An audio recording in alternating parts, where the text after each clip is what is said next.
E o advogado Jeffrey Schichini, que representa o ex-assessor Felipe Martins, divulgou um vídeo acusando a Procuradoria-Geral da República de usar um documento falso em suas alegações finais. O registro, que mostra as entradas no Palácio do Planalto, é usado pela PGR para afirmar que Felipe Martins participou de reuniões com o então presidente Jair Bolsonaro e aliados, onde teria sido discutido um suposto plano de golpe de Estado. A defesa contratou um perito para analisar as assinaturas do sargento Gomes Neto nos dias 2, 3, 7 e 14 de dezembro. Na imagem que você acompanha na tela, é possível ver assinaturas diferentes. No relatório, o perito concluiu que não é tecnicamente possível emitir qualquer conclusão sobre a autenticidade ou autoria das assinaturas. Ele sugere que o material seja enviado ao Instituto Nacional de Criminalística da Polícia Federal para sanar qualquer dúvida. O deputado Marcel Van Hatten comentou o caso, se dizendo incrédulo.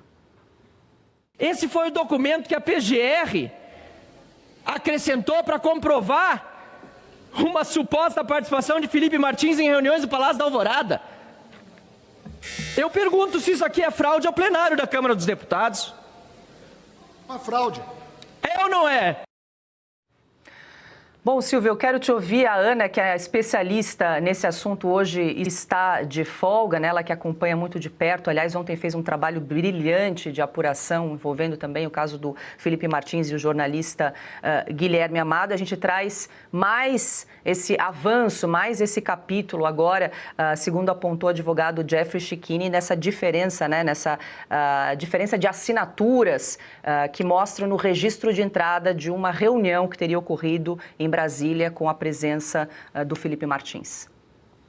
É mais um bode na sala, né? É mais um caso, ou seja, é mais um elemento num processo kafkiano, como a gente sempre tem repetido aqui, a exaustão. E você bem lembrou, Paula, a gente faz o nosso dever, a gente faz jornalismo independente, a nossa religião é fato, são os fatos. A gente não tem compromisso com lado, então a gente não tem problema em trazer à luz a verdade, documentos incômodos ao Supremo Tribunal Federal e à Procuradoria-Geral da República, que às vezes até tanto faz, né? O ministro Alexandre de Moraes é o verdadeiro agente acusatório de todos esses inquéritos, sobretudo os do 8 de janeiro de 2023.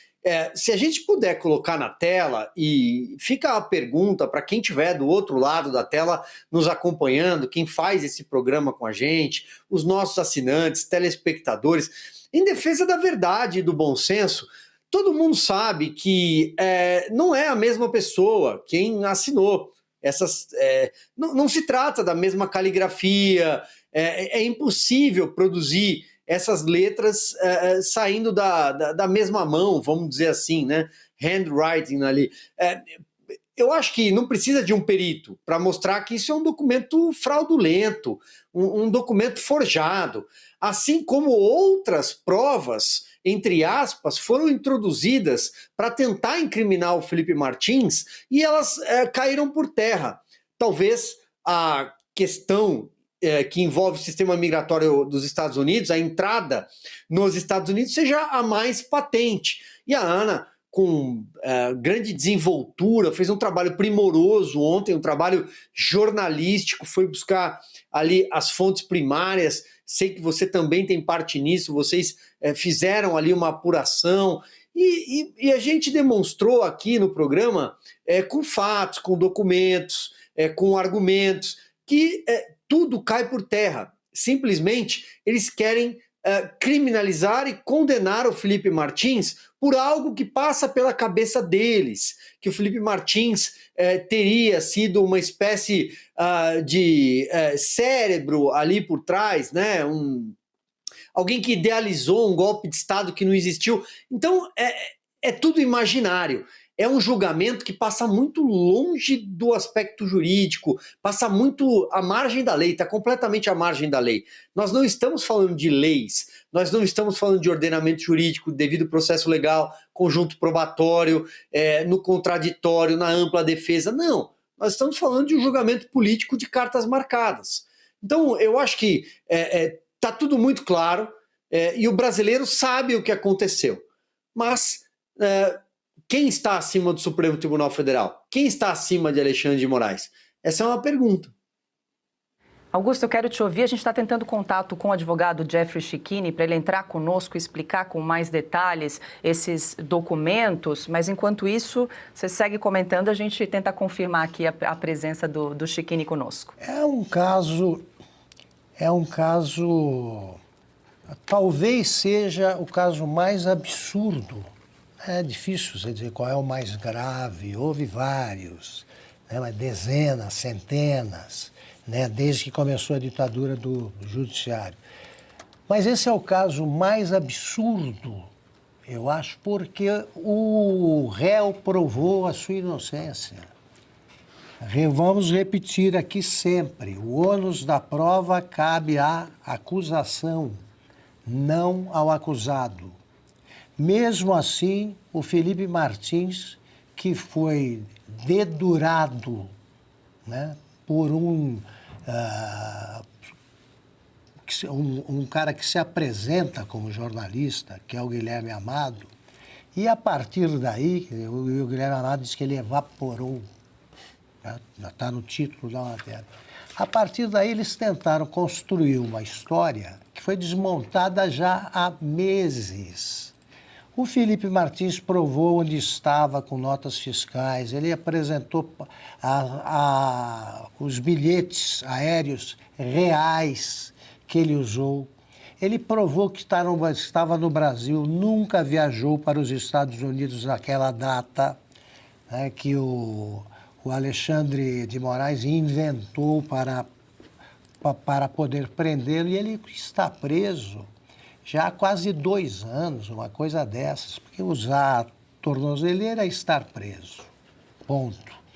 E o que será que o Moraes responde, né, se alguém pergunta por que o Felipe Martins continua preso?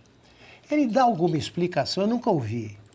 Ele continua insistindo na data, não dá mais. Aí aparecem mais provas de inocência e ele fica prendendo os outros e finge que não está enxergando esse absurdo.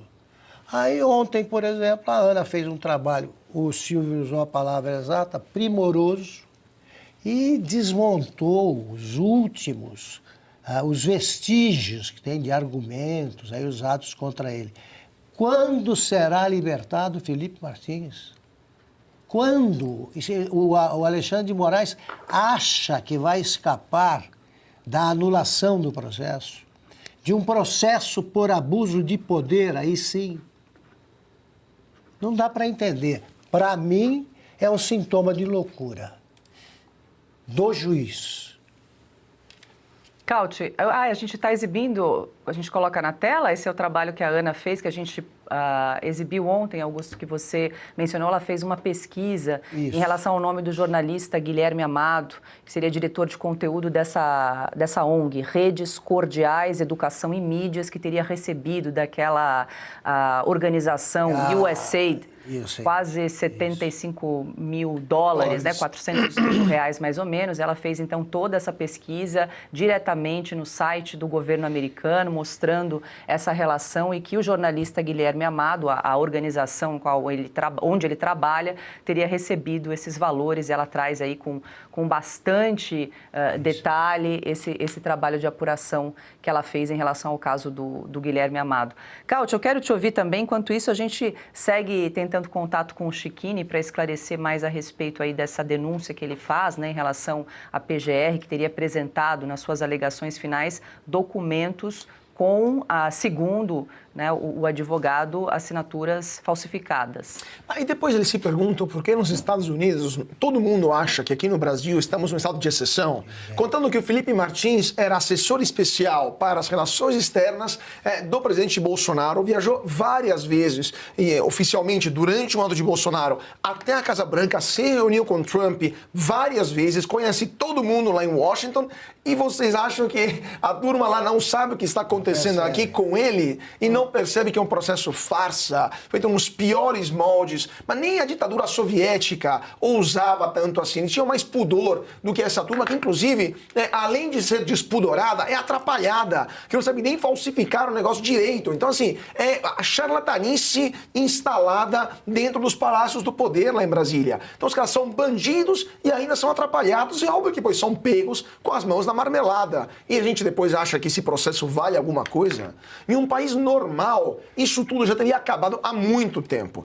Na primeira nota fiscal que o Felipe Martins apresentasse, demonstrando que ele estava em Ponta Grossa, em Curitiba, não me lembro, mas no Paraná, em vez de estar nos Estados Unidos, diferente do que... Ponta Grossa. Diferente daqui, um pseudo-jornalista mentiroso escreveu de forma fraudulenta, que inclusive deveria ser processado. Recebeu para isso. E recebeu para isso, a essa altura do campeonato. E na primeira nota, demonstrando que ele estava em território brasileiro, na primeira viagem de Uber, e Uber não é um perigoso golpista bolsonarista, claramente, ele já teria sido imediatamente libertado com muitas desculpas por parte de quem o mandou preso. Mas não, após mais de 2 anos, continua esse calvário sem nenhuma razão e apenas graças a... Deixa eu só, não sei se o Chiquini vai entrar ou não, mas apenas graças a um advogado corajoso que está enfrentando até mesmo a destituição, porque lembramos que o Moraes destituiu o Chiquini. Mas assim, nem na época do Stalin e do procurador Vyshinsky na União Soviética, eles tinham a coragem de destituir os advogados da defesa de quem já sabiam que iria para o paredão. Aqui no Brasil, eles têm tão medo da verdade que até os advogados da defesa eles destituem, né? Porque não querem que eles falem. Essa é a mesma razão porque eles censuram. Porque eles não querem que as pessoas falem, porque eles estão morrendo de medo daquilo que as pessoas estão dizendo, demonstrando que isso tudo é uma enorme farsa, é um enorme processo arbitrário, e isso tudo demonstra mais uma vez o porquê. Por causa de uma pessoa só, Alexandre de Moraes, 213 milhões de brasileiros tomaram 40% a mais de imposto adicional dos Estados Unidos. Esta é a razão. O processo contra o Felipe Martins é a prova cabal de que isso tudo é culpa de uma pessoa só, que é Alexandre de Moraes.